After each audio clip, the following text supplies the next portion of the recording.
Well, an African man is defined by a few things. One of them would be the number of children that he has.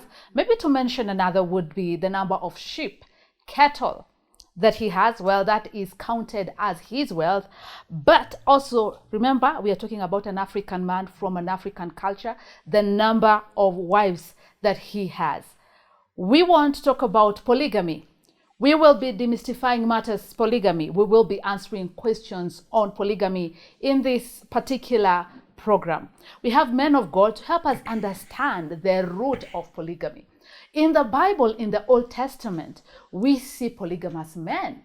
Is it right? Is it wrong? Does the Bible contradict itself? How do we go about it? What if a man walks into your church? He wants to give his life to Christ, but before that, he was married to 5 women. Would you chase him away or welcome him in? Today, we want to really answer these questions and much, much more. Kwa hivyo mahali ulipo, kindly chukua simu yako, call your friends and tell them we are getting answers from genuine, authentic, anointed men of God on this matter. My name is Super Waroe na nakukaribisha sana kwenye kipindi cha leo. I also want to get answers, and like I say, when it comes to matters like this, I'm excited that I'm on this side and not on that side, on the hot seat, kitimoto. One-on-one, we get to the quote of the day. Winston Churchill said, "A little change in your attitude to the positive can make a big change in the overall of your life." Just a little change, to your attitude. Of course, to the positive side makes a huge difference in the overall outlook of your life. What attitude are you portraying today? No matter what you've been through, kindly carry a positive attitude. And of course, you will get huge results for your life. Don't you agree? I do. They say attitude is altitude. It's true. How your attitude is will also tell us how high you can go. It's true. I agree, because life is all about attitude. If you have poor attitude, you have poor life. If you have improved and good attitude, then your life will be improved and will have an overall good life. I agree. Asante. Pastor, I know you're very keen on matters attitude, encouraging people, motivating people to live life well. What would you say to that? Maybe I still echo what you have said, that your attitude determines your altitude. That based on how your judgment concerning things, that's what attitude is, will determine on how far you can go in life, how high you can go. Negative attitude, negative life. Positive attitude, positive life. Asante sana. Introduce yourselves. My name's Pastor David Mwangi. I fellowship and I minister with the Redeemed Christian Church of God here in Nakuru. Karibu sana. Asante sana. My name is Alex Maina. I minister with the Deliverance Church in Kiamunyi. And welcome. Asante sana. Sijui kama mambo ya polygamy pia ni attitude na altitude. It's true. Maybe. We'll demystify this and much more. Our journalists were on the road pale kwa ground, like we say kwa lugha ya mtaani. Let's hear what you asked regarding matters polygamy. My name is Eugene Maxwell, or you can call me Easy. I'm a performing artist, and I'm also born again. And the question was, what is wrong with a Christian man having 2 or more wives?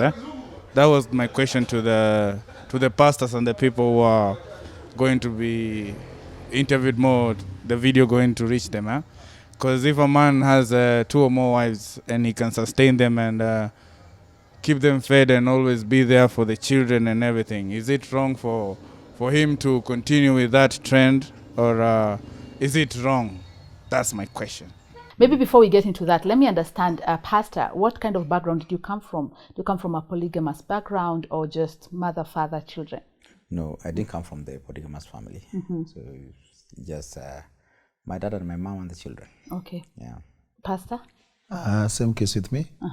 I come from one dad, one mom. Okay. Yeah, but basically in our village there were some guys with more than one wives. I hear the chief who was in our grandmother's time had 27 wives. Wow. So Kwa hivyo ipo. hivyo. Sawa, and easy is not even in your grandmother's era. He's in this era. Hii yetu sasa digitally. Na anauliza sasa shida iko wapi? He says, if I can sustain them, what's the problem? And of course, just what would you say as a man of God? I think it depends with what he means by sustenance, because sustenance is relative. Originally, the purpose of God and the plan of God was for one man and one woman. And that's why when God created Adam and he saw that Adam was lonely, then he removed one limb, not two. He removed one limb and made one woman out of that one limb. So God's intention was for monogamy, not a polygamy. And then even if you look at Genesis chapter 2 from verse 24, you'll find that God said that for this reason, a man will leave his family and a woman will leave his family and they will be joined. And the two will become one. Not 3 or 4 will become one. The two will become one. So if we are following the image of God, who we are made in his own likeness, then God is God of monogamy and not polygamy. Wow. Pastor, Yep. what are your thoughts? My thoughts towards polygamy is that number one, I would say it's not right. Based on what just saying what Pastor said, that the original plan of God was for one wife and one husband. It was not for two.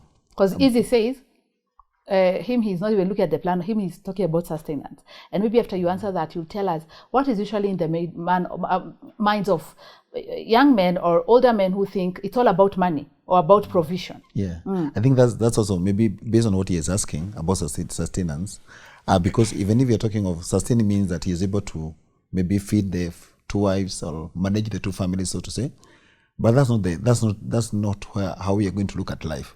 We look at life from what God intended, because it's like I can be a thief and I'll never be caught.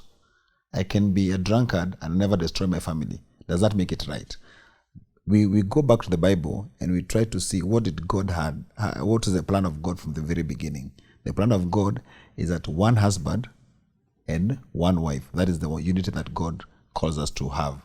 Just because maybe some people in the Bible broke that rule does not make it right. There are so many other wrong things that people in the Bible have done. And if we copy them, we miss a lot of things in our lives. And the will of God will never happen in our lives. Just because people like Solomon had 700, that does not make it right. So tell my friend, amejita nani? Easy nimwambie kwamba it is not about whether you can sustain or you cannot sustain. Some people can sustain addictions and have a good life, but that does not make it right, whatever they're addicted to. So we go back to the plan of God. It is one husband and one wife. So, and then maybe he's looking at things only on the monetary part of it. Kwamba naona, if I'm able to have money enough to support the families, then I can have as many wives as I can. So it's not about provision. It's not about whether you have the right, a big house, the cattle, whatever it is to sustain them. We still stand by the word of God. It's about God. And then also in that sustenance, it is not only what you give them to eat. It is a holistic way of sustaining. And how will you sustain both of them or three of them with one kind of heart? How will you love them equally? Because even in the Bible, look at the way Ananiah with Penina and Hannah, there was no equality.